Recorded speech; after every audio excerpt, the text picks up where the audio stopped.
Hello mga Joe! Nandito na yata ang aking bus. Wala pa. Papunta na tayo sa work today. Ngayong morning, super dilim pa. Medyo malamig-lamig. Kahit summer pa, naghihintay pa ako ng bus. Back to work na naman tayo. This week, today lang ako magwo-work. Kasi nag-asa ko ng mga free kasi nga ang mga bata meron silang mga vaccines this week. Kaya nag-ano na ako, nag-ask na ako ng free sa work. Mukhang wala pa ang ating bus. Upo muna tayo dito.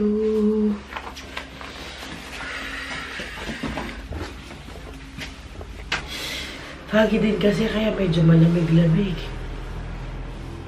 Hoy. Ang aga. Pero minsan pag mga ganitong oras, meron akong kasabayan sa bus. Pero hindi lagi. Pag minsan lang, merong mga pumapasok na kagaya ko na madaling araw. I mean, umaalis ng bahay na na madaling araw. Pero ano lang, madalang lang. Usually, isa lang yun na yung babae na medyo may edad na. Grabe din ang kapagod ni Zoe kahapon. Kasi nga, di ba naglaro siya dun sa kapitbahay. Grabe ang laro niya kasama yung aso nila. Kaya kauwi namin, kumain lang siya ng konti, tapos niligo ko ng mabilisan. Kasi nga dun sa aso, baka alam niya na yung asthma niya baka matrigger. Niligo ko lang siyang konti tapos natulog na siya kaagad. Wala na kaming kantahan, wala nang basa ng libro, talagang natulog na. Hindi ako nakatingin sa camera kasi nga baka lumampas ang aking bus. Kapag pa naman lumampas ang bus, maghintay pa ako ng 1 oras. Nandito na yata ang aking bus.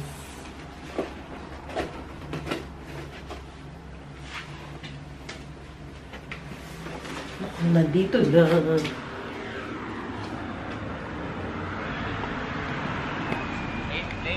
Eh! Si Daddy. Late daw ako. Late pa ng bus. Pang-umaga din kasi siya today. Ayan na. Nambuli pa eh. Ayan ang aking bus. May mga kasabay naman ako sa bus kahit pa paano. Iilan. Hindi ako mag-isa. Grabe ko pa paano. Tulog muna ako mga Diyos. Malayo-layo ba aking biyahe? Mag-yogeras muna. Nandito na tayo sa stasyon mga Jong. Magpa-load muna ako ng aking card kasi wala na pala akong load. Naalala ko, nag-trend pala kami ni Zoe kamakailan. Di man kamakailan nung Sunday. Kaya nawalan ako ng ng load. Ganda ng dito. Ng train station. Magpa-load muna tayo guys. Meron akong yung isa kong card yung ginamit ko kanina para sa bus. Kasi nga itong card ko talaga wala nang laman. Buti na lang 2 yung card ko. 1 euro na lang pala ang laman, oh. Kailangan ko ng kahit 20 man lang. Kunin ko yung ko, resibo. Lagi, kahit ano man ang bilhin ko, kahit saan man ako mag-load or anything, lagi kong kinukuha ang resibo. Kayo din mga Joe, try nyo yan, i-practice nyo yan. Lagi nyong kunin ang resibo. Kahit sa supermarket, kahit maliit na yan, tindahan, basta meron silang resibo, kunin ninyo. Kasi nga, meron akong nakitang ganon na, hindi nakita, nabasa na ganon. Naanuhan siya yung, napagbintangan siya na siya yung pumatay dun sa isang babae. Tapos, siya, lagi din siyang kumukuha ng resibo. Yung mga resibo, di ba, meron yung mga date at saka oras. Ayan.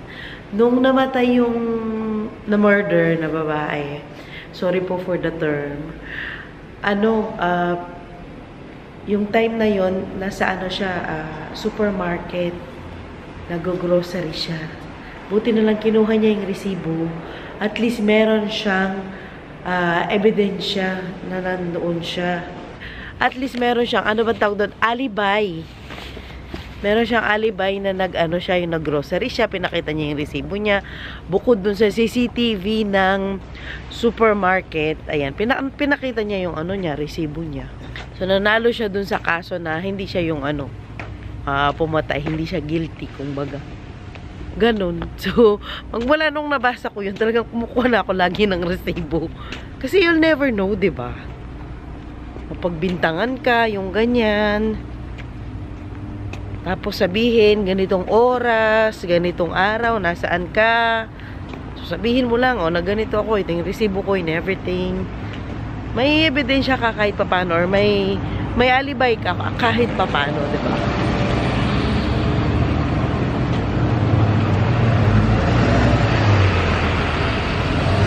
Marami-rami na ang bumabiyahing bus ngayon. Kasi nga may may pasok ng mga bata. Kasi malapit na ulit ang fall dito, ang autumn. Kaya medyo lamig-lamig na ang weather. Ako, kailangan ko nang bilan ng jacket ang Zoe kasi medyo lamig-lamig na nga. Wala na siyang kasyang jacket sa mga jacket niya sa bahay. Meron siyang kasyang jacket pero mga pang summer na jacket. Sus, kailangan ko na pala siyang bilhan ng pag na siguro, nakalipat na kami kasi nga sa ngayon, marami akong ililipat na damit niya. So, mas maganda na medyo pag nakalipat na, pag settled na. Maghintay pa ako ng pangalawang bus ko nito. Usually kapag ganito, nga naghihintay ako, natawagan ko si mama, ganyan. Pinubuisit ko siya. Rin. Usually kasi mga ganitong oras nagluluto na yon, mga 11 something dyan sa atin kasi pag pumapasok kasi ako sa work 11 something ng umaga dyan sa atin. Madilim-dilim talaga. Ako lang dito mag-isa naghihintay ng bus. Minsan natatakot din ako kasi nga ako lang din mag-isa. Pero wala, kailangan ko lakasan yung loob ko kasi kailangan kong pumasok. Pero kalipat ng bahay talaga, kailangan ko na talaga mag-driving. Pag-ipunan ko talaga yan. Magda-driving lesson na talaga ako. Para hindi ako hirap na ganito na nagta-travel. At least yun sa akin ang time ko. Hindi ko kailangan maghintay ng bus and everything. Pero syempre hindi naman kasi kara-karaka, makakapag-driving ka. Kailangan i-prepare mo yung mind mo, i-prepare mo yung body mo, lalong-lalo na yung wallet mo. Kailangan mong i-prepare kasi Diyos ko po, ang mahal talaga ng driving dito. As in. Tawagan ko muna ang mama, bibushitin ko saglit. Ma, anong balita? Wala niya, mana ng tingin sa estudyante. Anong balita, Ken?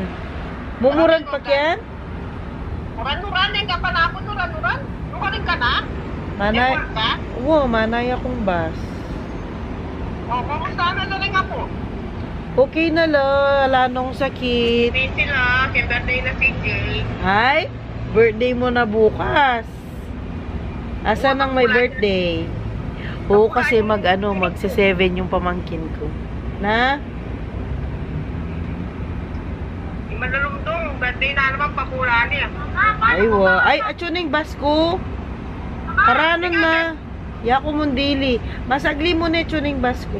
Bye. Osan na ka po taging obra. Bye-bye. Love you. Bye-bye. Wala akong mga I love you too. I love you too. May kapilit. Sabi ko na love you. May kapilitan niya pargo. Bye-bye.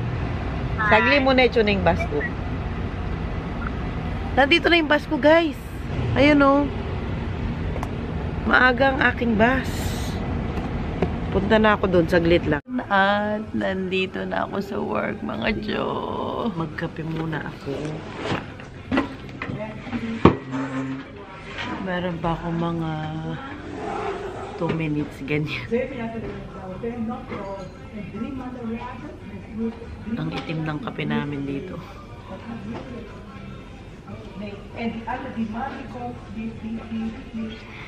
Ubus na. Pasok muna ako, mga Jo. Work muna tayo for today's video. I-continue ko na lang ang aking vlog mamayang konti after ng work. By the way, may chichika pa pala ako. 1 minute. Mabilisan lang. Meron nag-chat sa akin sa Facebook page namin. Please don't forget to follow us po sa Facebook, Zonina's World Vlog. Ayan. Follow us po dyan sa Facebook namin, Facebook page namin. May nag-message sa akin. Actually, pang 5 na to na nag-message na magbabayad daw sila ng gusto daw nila mag-place ng content sa page ko, sa page ni Zonina's World. Tapos magbabayad daw sila ganito. Tapos yung brand daw nila, nagbigay siya ng example, yung Nestle, Nike, Puma, and Nissan. Let me know if you're interested. Ganyan, mga 5 message na to. Hindi ko nire-reply yan. Kasi mostly na mga ganito, mga scams. Para po sa mga kagaya ko na nag-i-start sa Facebook po, na nagre-reels, na content creator, ganyan. Yung mga maliliit na page po kagaya ko. Please, huwag po kayong papascam sa mga ganito. Ano lang po, kumaga warning lang po. Kasi most of the time, syempre kaka-start mo pa lang sa Facebook, tapos may mag-message sa'yo na would like to place blah blah blah advertisement and naklabu. Kapag too good to be true yan, naku, malamang scam yan. So mag-ingat po tayong lahat sa mga ganitong messages. Huwag nyo na lang pong replyan or kung pwedeng i-block na lang po ninyo. Pero kung naisip nyo naman po na legit naman, please double check po. Huwag po kayo kaagad mag-click kasi most of the time mga clickbait po yan. Anyway, pasok muna ako saglit, guys. Trabaho muna tayo para sa ekonomiya. See you later. Work muna tayo, mga Jo. Sexy woman! Todon dadak, Marta! Kakatapos lang ng work, guys. Madali na kasi sa bus. Yun si Marta. Ang ating kaibigan na taga Holland. Ay, go. Malapit lang kasing bahay niya dito. Kaya nag-ano lang siya, nagbabike. Ako kailangan kong mag-bus. Ay. Kasi magmula dito sa work, magmula doon kung saan nagbibihis, kailangan mabilis ka kasi after 8 minutes darating na yung bus. Kaya ako, umaalis ako doon na 5 minutes before alas 4 ng hapon. Kasi nga ano, baka malate ako sa bus.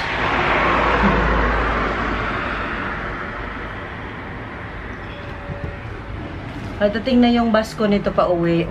Magkikita kami ni Daddy Teban sa may kung saan nila ako hinihintay. Kasi nga kukunin namin yung mga pictures ng mga bata. Last time nagpa-picture sila, si Kenneth at saka si Zoe. Sila lang dalawa, hindi man kami kasama ni Daddy Teban. Nung nag 6 months si Kenneth, mag-ano ako saglit kasi napakaputla ako. Baka kala ni Daddy Teban hindi ako kumain. Ayun nga, so kukunin namin yung mga picture ng mga bata. Nung pinapictorial namin sila kamakailan, si Daddy Teban, after ng work niya, diretso na sila sa doon nga sa city. Tapos isasabay nga si Mama Marina sa kanila kasi may lakad si Mama Marina. So sabi ko, sama na din ako magtingin ng mga picture. Tingnan natin yung mga picture ng mga bata. Mamaya ba? Ito na yung bus ko. Sakay muna ako saglit. Ano siyang naamdyon ninyo. Ito na, ito. Nandito na ako sa may malapit sa stasyon. Wait ko na sila Daddy dito. Natin na kaya nila sa mama. Ganda ng view, oh. Mga barko-barko. Bangka-bangka. Mga ano itong mga to, mga residential na mga bangka. Ah, bangka. Oo, bangka. Mga residential. Saan na kaya sila? Lumabas kasi si Daddy Teman ng 3 o'clock. Tsaka for sure, binihisan pa niya yung mga chikiting. Hintay na lang muna ako dito. Dito na ang aking mga sundo. Nasa harapan na naman si Zoe. Sabi ko balik na siya sa likod. Doon niya sa harap.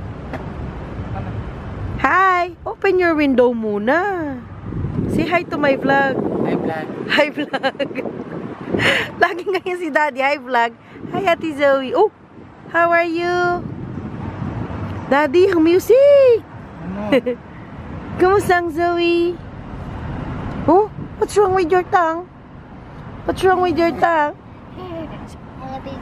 Ano dyan? Di na nagbihis. Kumusta ang binata ko? Wala kayo si May Salamin. Hindi ko nakikita. Na paano ba ang ano mo dapat dyan? Yusog mo siya na konti dito. Tabi ko na ang Kenneth. Ang Zoe gusto daw sa likod. Hi! Uy, kabusita na! Hindi yan ng 5. Hi! May pakita. Hi! Paanong gawin? Yusog mo na. Nay. Paano? Sige, dito. Yan? Pa. Yan? Sumubra. Yan? Na paano ka man, nak? Mag-dry man ang scalp mo. Saan? Pagkain yun.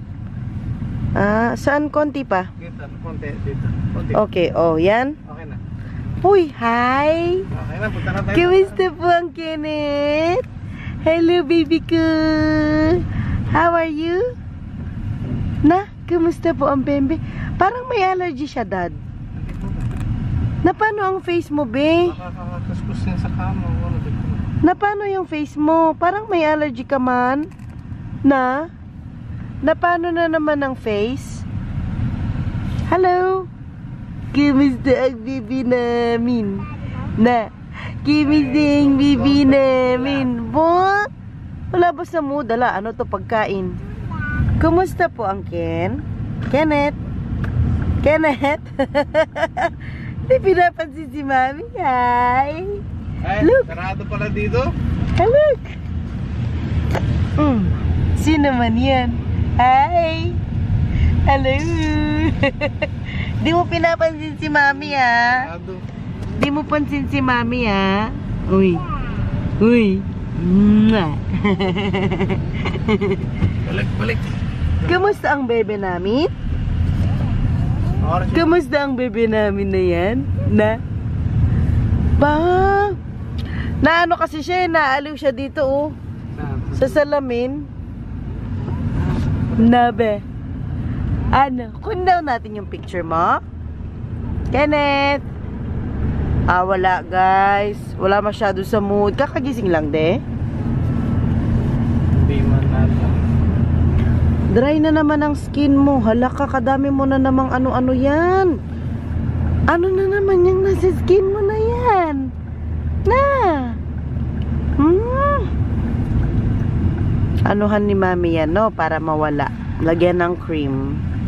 Papunta na kami kung saan yung kuhanan ng picture nila. Malapit lang yun kasi dito sa stasyon, no, Dad? Mga ilang minuto lang. Bili din pala ako ng ano sa Crowdvat, Dad. Toothbrush.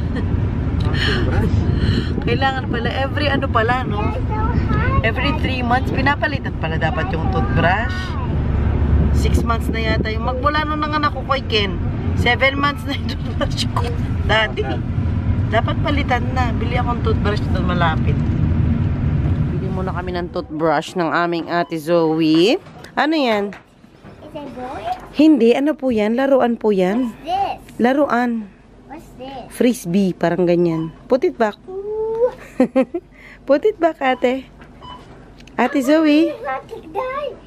Oh, Ate Zoe, put it back, please. Duy. Doon.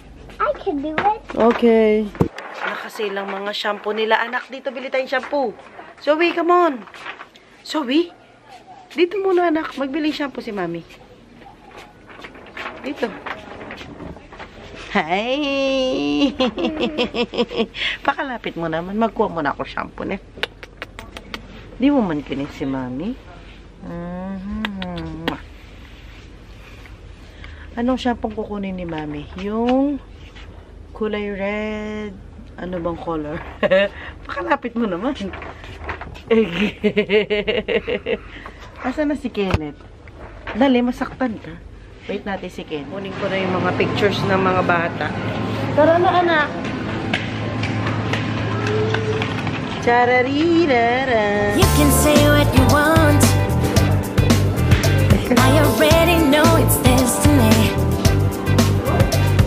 Maybe you should stop resisting it. I understand it can be scary, but you be safe in my arms, baby. Kukunin mo to. Yes, of course. It's nice. Okay. Ayan yung mga picture nila. Kunin natin lahat, guys. Do you like them all? Hala, Ate Zoe, what happened to your face? Nothing lang. Ken, do you like them all, Ken? Then we will get this. This one? Yes, please. Yeah, sure. Nakuha na namin ang pictures ng dalawa. Mamaya ko na pakita sa inyo, guys. Kanino mang anak po ito, nawawala po siya. Zoe, there is auto, ah. Auto. Come on. Makan. Tara. Sus, na paano naman ang mukhang yan? Tara na, anak. Pakita ko na lang sa bahay sa inyo, mga Jo. Uwi na muna tayo.